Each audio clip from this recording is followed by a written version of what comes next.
Damar Hamlin's 24 years old. He's from McKees Rocks, Pennsylvania. It's like basically outskirts of Pittsburgh. He went to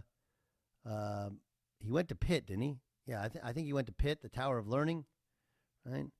And he went there 5 years, and he was drafted in the 6th round by the Bills. And last night we learned about him.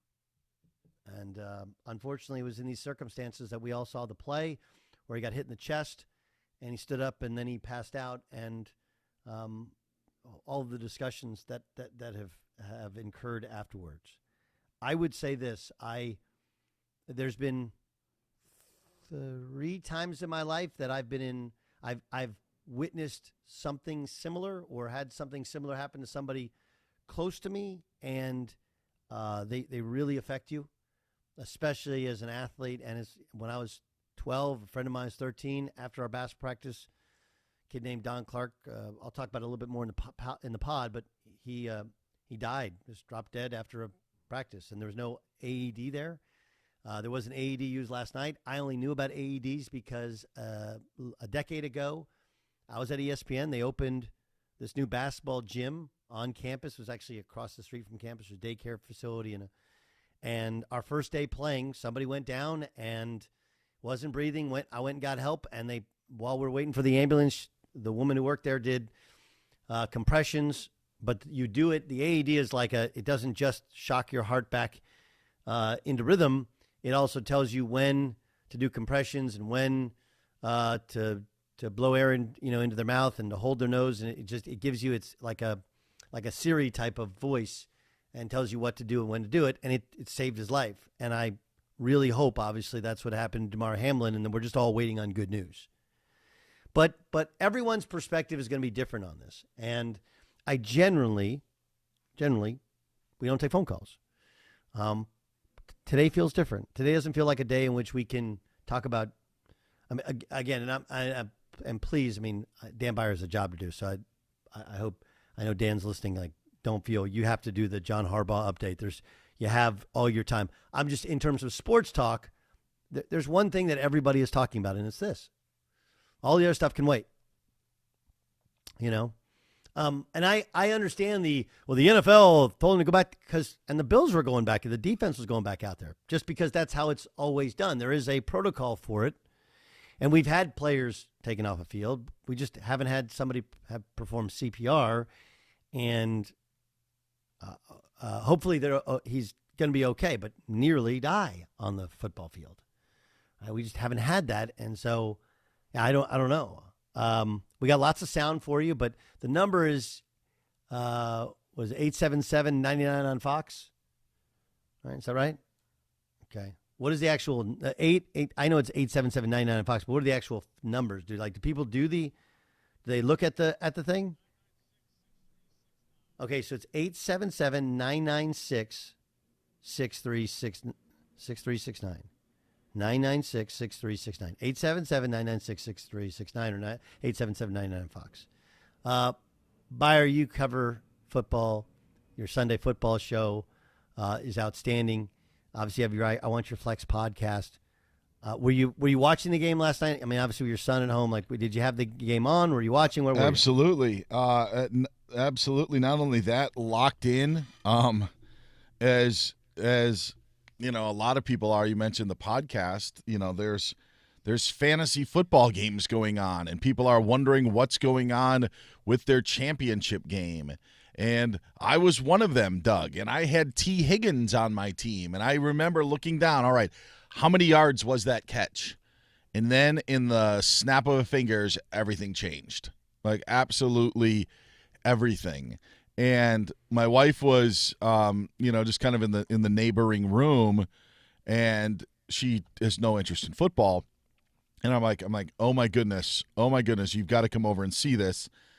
And she was a little delayed, it wasn't urgent to her. She came over and saw it, and then she sat on the chair for 10 minutes, and within 10 minutes was in tears of what was happening. So I mean, it was that's how it went last night, and then the next 2 hours, you're just sitting there almost in this daze, just in wondering what is going on and what's happening. What did you think? I don't know. When Joe Buck said CPR, that was that was the game changer, where it was, wait a second. We've seen gruesome injuries. We've seen, cameras not show things. It's one of the things we've talked about this show. We've seen guys with gruesome injuries that have affected players, like we saw. But when you heard CPR was being administered,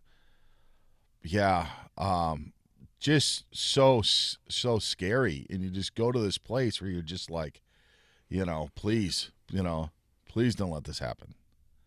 And then you're just kind of waiting and sitting there in limbo for, trying to figure out what's going on. And, nobody has, any idea on how to proceed in all of this. So that's how it went down in our house. What did you? Okay, so I thought ESPN did a good job. Agreed. You can't be critical of other networks with not being. I mean, it's hard when there's not a lot of information, right? But I thought their tone was good. I thought they had people share interesting thoughts. I thought they were respectful. There's a lot of discussion about Joe Buck saying, the league, they're getting 5 minutes. I think it's because that's the general protocol. Is, this is how, when player gets off the field, no matter how gruesome injury, you get 5 minutes to warm up, and then we get back to action. We have people in our industry. It's actually interesting because I went to the Rose Bowl last night and I was watching, and we were talking about, have you ever been to the Rose Bowl, and about how, and I was actually got a chance to spend some time with Kevin Warren, who's the commissioner of the Big 12, Big 10. And he had previously run the Vikings, and we were talking about how, when he has to go down the field for the ceremony, and at the time when we were discussing it, it was second quarter, super close game, and I was like, well, what happens if it's a close game? Do you go down there? Do you think you're going to jinx it if they have the lead? It's I don't know. I never really thought about that. So he didn't go down until it was 3 minutes to go in the game, and it was well out of hand. It was 31-14 or something like that. And at that point in time, it was done deal. But we were talking about I was talking about the efficiency of the NFL. I did sideline for the NFL for one game for Fox, and I was blown away by how it's a machine, right? And I've told people before, if you watch an NFL game, there's a yellow line that goes all the way around the field. You are not allowed to go inside that yellow line unless you have a helmet, shoulder pads, or you're a coach. Other than that, you can't. I was covering the game, and I'm watching it, and I kept, apparently, because I'm so into the game and watching it, I stepped on and over the yellow line. Again, I'm working for Fox, and a security guy comes up to me and says, Mr. Gottlieb, we just got a call from New York, and if you step over that yellow line one more time, we have to escort you out of the stadium. I'm like, okay. And he was not kidding. There was no... Right, so there's a certain efficiency to how they do things, and then of course there's the empathy of, wait, this is a different situation than any we have previously gone through, and obviously calmer heads at some point. The true story will come out as to what happened. I don't think it makes the NFL some kind of barbarians. We are in the show must go on sort of, but this is the one time. I mean, Ryan Shazier was motionless on the same football field, and the game wasn't canceled then. So I do understand that this is how it's always been done previously, and okay, I guess we'll adjust on this one. But I don't think it makes the NFL out to be some sinister organization because of it. When I saw it, I immediately thought of the AED that was used on, and they started talking about CPR. I thought of the AED, and it, to me, it's one of those, every gym that has anybody playing in it should have one, and you should train on it, know how to use it. It's not crazy hard because it actually gives you the instructions of it, but you got to still, time is of the essence. Yeah. And then I just wanted good news. Yes. There was even I tweeted out a picture of that, a reporter in Cincinnati had of the ambulance stopped. And you're thinking, okay, if it's... Yeah, they were waiting for his mom or something, right? Yeah, and you're like, well, geez, if it, if it was really, how Touch serious and it go. was. Yeah, would they have Yeah. just sped off and have gone and taken off there?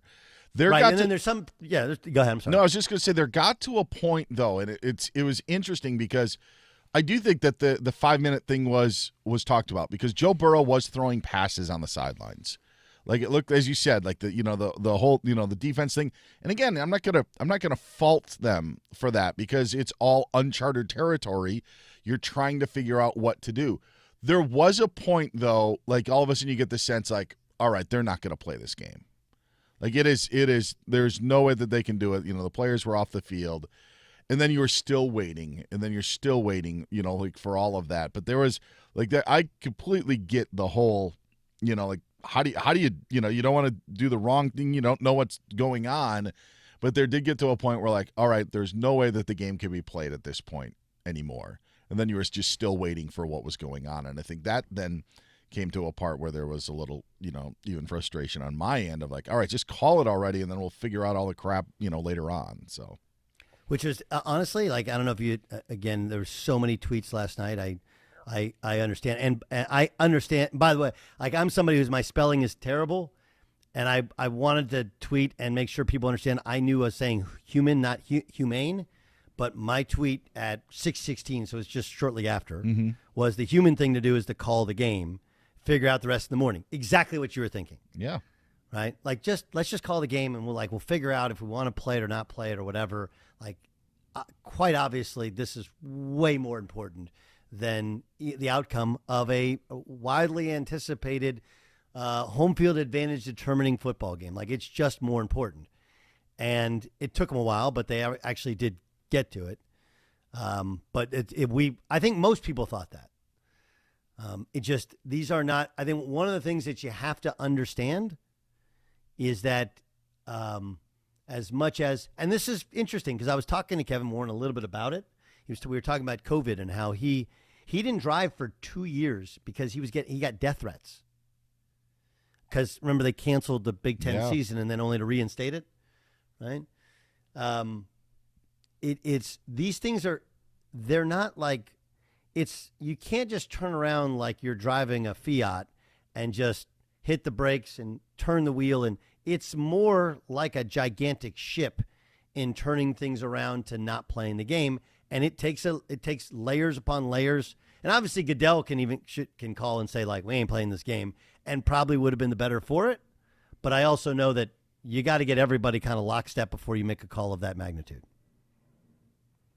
That's where I wish I actually wish we would have had more of Goodell, and I understand all that comes to it. And I felt that was missing last night.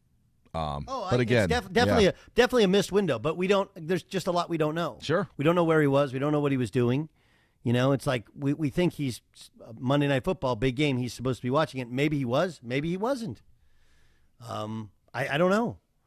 But I also think like we don't know what information he was getting before he had to make that decision or who he had to call, right? And there's just a lot we don't know.